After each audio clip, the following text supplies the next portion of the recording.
నమస్తే, జర్నలిస్ట్ మీ కేఎంఆర్. ఆంధ్రప్రదేశ్లో రాజకీయ పార్టీలు అధికారంలో ఏ పార్టీ ఉన్నా కూడా ప్రధానమైన కీలక భూమికి పోషించేది ఐఏఎస్లు, ఐపీఎస్లు. ప్రభుత్వంలో చట్టాలు ఏమైతే ఉన్నాయో రాజ్యాంగం కల్పించిన చట్టాలని ప్రజలకు సక్రమంగా వినియోగించడమే ఆ యొక్క ఐఏఎస్లు, ఐపీఎస్ల యొక్క బాధ్యత. మరి రాజకీయ పార్టీలు అధికారంలోకి వచ్చిన తర్వాత ఆ రాజకీయ పార్టీలకు అనుకూలంగా రకరకాలుగా కొన్ని చట్టాలు వ్యతిరేకంగా, కొన్ని చట్టాలకు అనుగుణంగా ఐఏఎస్లు పనిచేస్తుంటారు. రాజకీయ ఒత్తిళ్ళకి లొంగినప్పుడు ఐఏఎస్ల మీద రకరకాల ఒత్తిడి పెరిగి చట్టాలను అతిక్రమించే సందర్భాలు కూడా చాలా సందర్భాల్లో జరుగుతుంటాయి. రాజకీయ పార్టీల యొక్క పరిపాలనలో జరిగే తీరది. అదే పరిస్థితి ఆంధ్రప్రదేశ్లో గత 5 సంవత్సరాల కాలంలో వైఎస్ఆర్సీపీ పార్టీలో ప్రభుత్వంలో చాలా కీలకంగా వ్యవహరించిన senior IAS officer Praveen Prakash గారు. మరి ఆయన చాలా సీనియర్ ఐఏఎస్ ఆఫీసరు. మరి ప్రవీణ్ ప్రకాష్ గారు బాగా పనిచేయగల సమర్థవంతమైన అధికారి. కానీ రాజకీయాల్లో మరి రాజకీయ పార్టీలు తమకు అనుకూలంగా రకరకాల ప్రయోగాలు చేసినప్పుడు కొన్నింటికి తలకాయ ఇవ్వవలసిన పరిస్థితి ఏర్పడినప్పుడు మరి ఇప్పుడు అదే ప్రవీణ్ ప్రకాష్ గారి వేళ ఈ ప్రభుత్వంలో పనిచేయడానికి ఇష్టం లేక లేదా ఇబ్బందులు ఎదురవుతాయనా వాలంటరీ రిటైర్మెంట్ పెట్టుకున్నారు. సర్వీస్ ఉంది ఇంకా, అయినప్పటికీ కూడా ప్రస్తుతానికి విఆర్ఎస్కి అప్లై చేసుకున్నారు. కేంద్ర ప్రభుత్వం నుండి కూడా గ్రీన్ సిగ్నల్ వచ్చినట్టుగానే మనకున్న సమాచారం. మరి రాష్ట్ర ప్రభుత్వం కూడా అంగీకారం తెలుపుతున్నట్టుగా కూడా విశ్వసనీయ వర్గాల సమాచారం. పరిధి దాటి పనిచేసినప్పుడు వచ్చే ఇబ్బందులు ఇలాగే ఉంటాయా అని ఉదాహరణలు కనిపిస్తున్నాయి. మరి ప్రవీణ్ ప్రకాష్ గారు విద్యాశాఖకి ప్రిన్సిపల్ సెక్రటరీగా పనిచేశారు ఇప్పటివరకు. అంతకుముందు వైఎస్ జగన్మోహన్ రెడ్డి గారు ముఖ్యమంత్రిగా ఉన్నప్పుడు ప్రిన్సిపల్ సెక్రటరీగా, ప్రత్యేక స్పెషల్ చీఫ్ సెక్రటరీగా సీఎం గారు ఆఫీసులో పనిచేశారు పేషీలో. మరి ఇవాళ విద్యాశాఖ చాలా కీలకమైన శాఖ. నాడు నేడు పనులు కానీ మరి చాలా డెవలప్మెంట్ యాక్టివిటీస్లో ఆ శాఖ పనితీరు మీద మరి గత ప్రభుత్వం దృష్టి పెట్టింది. మరి ఆ శాఖ మంత్రిగా బొత్స సత్యనారాయణ గారు చాలా కీలకమైన బాధ్యతలు, సీనియర్ నాయకుడు. మరి ఈవేళ మీడియా కథనాల్లో రకరకాల కథనాలు వస్తున్నాయి. విఆర్ఎస్కి senior IAS officer Praveen Prakash గారు వెళ్ళడం వెనుక గత విద్యాశాఖలో గత ప్రభుత్వంలో చాలా అవకతవకలు జరిగాయి కాబట్టి అవన్నీ బయటపడతాయని చెప్పి ప్రవీణ్ ప్రకాష్ గారు విఆర్ఎస్ తీసుకుని వెళ్ళిపోతున్నాడు ప్రచారం జరుగుతుంది. ఇంకొక అడుగు ముందుకేసి మరి ఆ శాఖ మంత్రిగా నిన్నటి వరకంటే పాత ప్రభుత్వం గత వైఎస్ఆర్సీ ప్రభుత్వం విద్యాశాఖ మంత్రిగా ఉన్న బొత్స సత్యనారాయణ గారికి ఒక ఏటీఎంగా ప్రవీణ్ ప్రకాష్ గారు విద్యాశాఖ ఉపయోగపడిందని కూడా ప్రచారం మీడియాలో కథనాలు వస్తున్నాయి.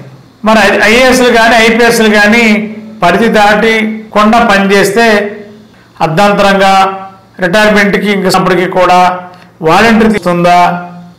నెక్స్ట్ జనరేషన్ వచ్చే ఐఏఎస్ ఐపీఎస్లకి ఎలాంటి మెసేజ్ వెళ్తుంది? మరి యువతరం ఐఏఎస్ ఐపీఎస్లు కూడా పాత విధానాలు అవలంబిస్తే ఎంతో కష్టపడి ఎన్నో నెలలు, సంవత్సరాలు కష్టపడితే కానీ ఐఏఎస్ ఐపీఎస్ అవడానికి అవకాశం లేదు. ఈ నేపథ్యంలోనే మరి ఇలాంటి పరిస్థితుల్లో మరి వాళ్ళ senior IAS officer Praveen Prakash గారు లాంగ్ లీవ్ కంటే విఆర్ఎస్ తీసుకుని వెళ్ళిపోయే పరిస్థితి రావడం అంటే మిగిలిన ఐఏఎస్ ఆఫీసర్స్కి, మిగిలిన ఐపీఎస్ ఆఫీసర్కి ఎలాంటి మెసేజ్ వెళ్తుంది అనేది పెద్ద చర్చ నడుస్తుంది. రాజకీయ పార్టీలు వాళ్ళకు అనుగుణంగా వాళ్ళకి అవసరం కొద్దీ రకరకాల ప్రయత్నాలు చేసినప్పుడు కూడా అధికారులు నిబద్ధతతో చట్టం ఏం చెప్తుందో చట్టానికి అనుగుణంగా పనిచేస్తే ఇలాంటి ఇబ్బందులు వస్తాయా? కాబట్టి మరి బ్యూరోక్రసీస్ సంబంధించిన అధికారులందరూ కూడా కొంత సంయమనంతో చట్టాలు ఏం చెప్తున్నాయి, చట్టాలకు అనుగుణంగా పనిచేస్తే అందరు ఐఏఎస్ ఐపీఎస్ ఆఫీసర్లు కూడా పూర్తి కాలం రిటైర్మెంట్ ఏమైతే రిటైర్మెంట్ సమయం ఉందో అప్పటికి పూర్తి కాలం వరకు రిటైర్ అయ్యే వరకు అవకాశం ఉంటుంది. మరి అర్ధాంతరంగా సెలవు పెట్టి వెళ్ళిపోవడం, ప్రభుత్వాలు మార్గానే డిప్యుటేషన్పై కేంద్రానికి వెళ్ళిపోవడం, కొంతమంది కేంద్రాల నుంచి రాష్ట్రాలకు రావడం డిప్యుటేషన్ పైన, ఈ విధానానికి ఫుల్ స్టాప్ పెడితే తప్ప రానున్న భవిష్యత్తులో వచ్చే యువ ఐఏఎస్ ఐపీఎస్లకు కూడా ఇబ్బందులు తలెత్తే అవకాశం లేకపోలేదు. ఒక మార్గదర్శకులుగా ఉండాల్సిన సీనియర్ ఐఏఎస్లు ఇలా రాజకీయ ఒత్తిళ్లకు లొంగి రాజకీయ చట్టంలో ఉండడం వల్లే ఇవాళ అర్ధాంతరంగా వాలంటీర్ రిటైర్మెంట్ పెట్టి వెళ్ళాల్సిన పరిస్థితి రావడం ఐఏఎస్లకి ఇది కరెక్టా కాదనేది చర్చ నడుస్తుంది. మరి ఇలాంటి పరిస్థితులు రాకుండా ఉండాలనేదే కోరుకుందాం. గత 20 సంవత్సరాలుగా దంత సమస్యలతో పాటు దవడ మరియు ముఖ సంబంధ సమస్యలకు చక్కని చికిత్సలు అందిస్తున్న శ్రీ రామకృష్ణ దంత వైద్యశాల, నరసింహారావుపేట, ఏలూరు. ఎమర్జెన్సీస్ లో వాడే ఆక్సిజన్ కాన్సంట్రేటర్లతో పాటు air purify, UV light steriliser, ULV fogger వంటి పరికరాల ద్వారా పరిశుభ్రమైన వాతావరణంలో చికిత్స అందించబడుచున్నది. ఆర్వీజీ ద్వారా అతి తక్కువ రేడియేషన్ ఉపయోగించి దంత వ్యాధి నిర్ధారణ మరియు రూట్ కెనాల్ వైద్యం చేయబడుచున్నది. డెంటల్ లేజర్ ద్వారా కుట్లు లేకుండా సర్జరీలు, ఇంప్లాంట్స్ కిట్స్ ద్వారా పళ్ళు లేని వారికి ఫిక్స్డ్ దంతాలు, రూట్ కెనాల్ చికిత్సలకు ఎండో మోటార్ వంటి ఆధునిక పరికరాలు కలిగిన నమ్మకమైన డెంటల్ క్లినిక్. అత్యంత ప్రామాణికమైన ఆటోక్లావింగ్ పద్ధతిలో శుభ్రపరిచిన ఇన్స్ట్రుమెంట్స్ వాడడం మా ప్రత్యేకత. దంత సమస్యలకు చికిత్సతో పాటు విరిగిన దవడ మరియు ముఖ ఎముకలకు చికిత్స, ఎత్తు మరియు వంకర దవడలకు కాస్మెటిక్ సర్జరీ, యాక్సిలో ఫేషియల్ వంటి చికిత్సలకు చిరునామా శ్రీ రామకృష్ణ దంత వైద్యశాల, వేములపల్లి రెసిడెన్సీ అపార్ట్మెంట్, నరసింహారావుపేట, ఏలూరు.